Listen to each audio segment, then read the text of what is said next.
आजमगढ़ के सांसद दिनेश लाल यादव निरहुआ सोमवार को श्रेया तिवारी के माता पिता से मिलने उसके घर रानी की सराय पहुंचे। सांसद ने माता पिता से मिलकर उसको न्यायपूर्ण कार्रवाई का भरोसा दिया और कहा कि जिस प्रकार से यूपी के मुख्यमंत्री योगी आदित्यनाथ से मिले हैं और उनको भरोसा मिला है, वह निश्चित रूप से मामले में सही कार्रवाई होगी। निरहुआ ने मीडिया से बातचीत में कहा कि इस घटना से सभी दुखी और आहत हैं। जब यह घटना हुई तो उस समय संसद चल रही थी, इसीलिए वह दिल्ली में थे, लेकिन जब घटना की जानकारी हुई तो वह बहुत दुखी रहे। मामले में जो भी समाचार मिल रहे थे उसे समझने की कोशिश भी की। जिस प्रकार से श्रेया तिवारी के माता पिता के साथ हुआ, किसी के माँ बाप के साथ भी हो सकता है, इसीलिए मामले में उचित कार्रवाई जरूरी है। माता पिता का कहना है कि उनकी बच्ची ने आत्महत्या नहीं की है, जबकि स्कूल का कहना है कि बच्ची ने आत्महत्या की है। जो सच है उसे जरूर निकलकर बाहर आना चाहिए। स्कूल प्रबंधन को भी चाहिए कि कार्रवाई में पूरी सहयोग करे। निरहुआ ने कहा कि परिवार वालों को शक है कि आजमगढ़ पुलिस, जो कि सही तरीके से जांच कर रही थी, कार्रवाई छीनकर मऊ पुलिस को दे देगी, वह गलत हुआ। इसकी भी जांच होनी चाहिए। वहीं इस मामले में श्रेया की मां नीतू तिवारी ने कहा कि मुख्यमंत्री योगी आदित्यनाथ जी से मिलकर उन्होंने अपनी बात कही है। सीएम को मालूम नहीं था कि यहां पुलिस स्तर से खेल हुआ है। उनको यह जानकारी थी कि हाईकोर्ट से जमानत मिली है। उनको लिखित एप्लीकेशन भी मामले में दिया गया है। न्याय का भरोसा मिला है। अगर न्याय नहीं मिला तो वह कोर्ट जाएंगी। जिस प्रकार से निर्भया की मां ने लड़ाई लड़ी थी, उसी प्रकार से वह भी लड़ाई लड़ेंगी। वहीं उन्होंने सभी माँ बाप को सावधान किया कि भेड़िए केवल स्कूल के बाहर ही नहीं, स्कूल के अंदर भी रहते हैं, इसीलिए सभी लोग सावधान रहें। देखिए, सबसे पहले तो ये बहुत दुखद घटना हुई है और इस घटना से पूरा जिला आहत है जी। और जिसे भी इस घटना की खबर मिली, सब लोग बहुत दुखी हुए हैं। और चूंकि हमारे बच्चे भी स्कूल में पढ़ते हैं, ऐसा नहीं है कि इनके बच्चे के साथ हुआ है तो हमारे बच्चे के साथ नहीं हो सकता है। तो निश्चित रूप से अगर इसमें कोई भी, जैसा कि इनका कहना है कि ठीक तरह से जांच नहीं हो पाई, तो अपनी बात इन्होंने महाराज जी को भी जाके कह दिया है, बता दिया है जी। और आज हम लोग भी जैसे आए तो पहले मिलने आए, क्योंकि हम लोग दिल्ली में थे, सदन चल रहा था, लेकिन लगातार घटना पे हम लोग रखे हुए थे नज़र, कैसे हुआ, क्या चल रहा है, क्या जांच हो रही है।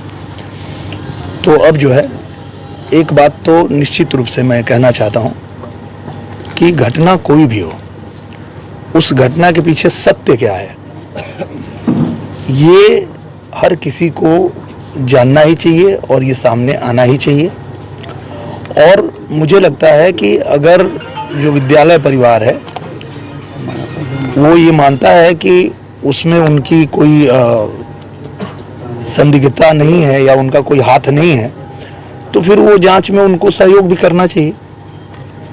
अगर इनका आरोप है कि बच्ची ने आत्महत्या नहीं किया, इनका ऐसा कहना है, और स्कूल का कहना है कि बच्ची ने आत्महत्या किया, तो अगर बच्ची ने आत्महत्या किया ऐसा स्कूल मानता है तो जांच में उनको सहयोग करना चाहिए। जो भी साक्ष्य हैं उनके पास, वो सारी चीज़ें उनको दिखानी चाहिए, क्योंकि जो सीसीटीवी फुटेज होगा, बाकी जो चीज़ें होंगी, जो स्कूल में बच्चे पढ़ रहे हैं, कम से कम वो तो बताएंगे कि क्या हुआ था, क्या नहीं हुआ था।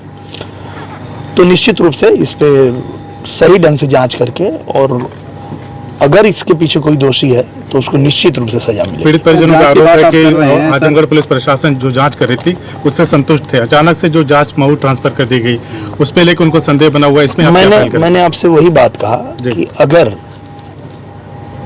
कोई व्यक्ति ठीक है, सच है, और उसको लगता है कि उसमें उसका कोई हाथ नहीं है, तो उसको फिर ये सब चीज करने की आवश्यकता नहीं पड़ेगी। जब यहाँ जांच हो रही है तो यहाँ जांच होके आ जाती बात, जो भी सच है या जो भी अगर उनके पक्ष में या इनके पक्ष में। तो ये जितनी चीजें हो रही है ये और शक के दायरे में उनको लाएगी। और मुझे लगता है, क्योंकि फाइनली ये लोग भी तो छोड़ने वाले हैं नहीं। आप यहाँ से अगर छोड़ देंगे और इनको नहीं संतुष्टि है और ये कह रहे हैं कि हम इसकी जांच कराएंगे, तो ये फिर न्यायालय में जाएंगे। तो आज नहीं तो कल सच तो सामने आएगा, हो सकता है थोड़ा टाइम लग जाए।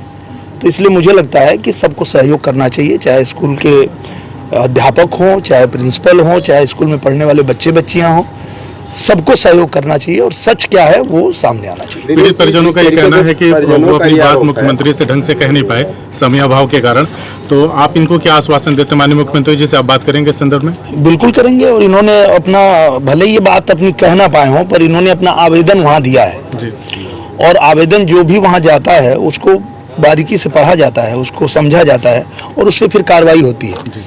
तो निश्चित रूप से उस पर कार्रवाई होगी। दिनेश जी, पीड़ितों का ये आरोप है कि जिस तरीके से न्यायिक प्रक्रिया में लाके कोर्ट तक तो मामला गया ही नहीं, लेकिन जिस तरीके से 30 घंटे 24 घंटे के अंदर कार्रवाई हुई, वकीलों को ये है कि इस तरीके का केस आज तक पूरे जीवन में नहीं देखा गया जिस तरीके से जल्दी। तो मैंने आपको वही कहा कि जब भी इस तरह की कोई चीज होती है कि पहले कभी हुआ नहीं और अचानक हो गया तो और शक में आता है, तो निश्चित रूप से उनका पक्ष और कमजोर होगा ना।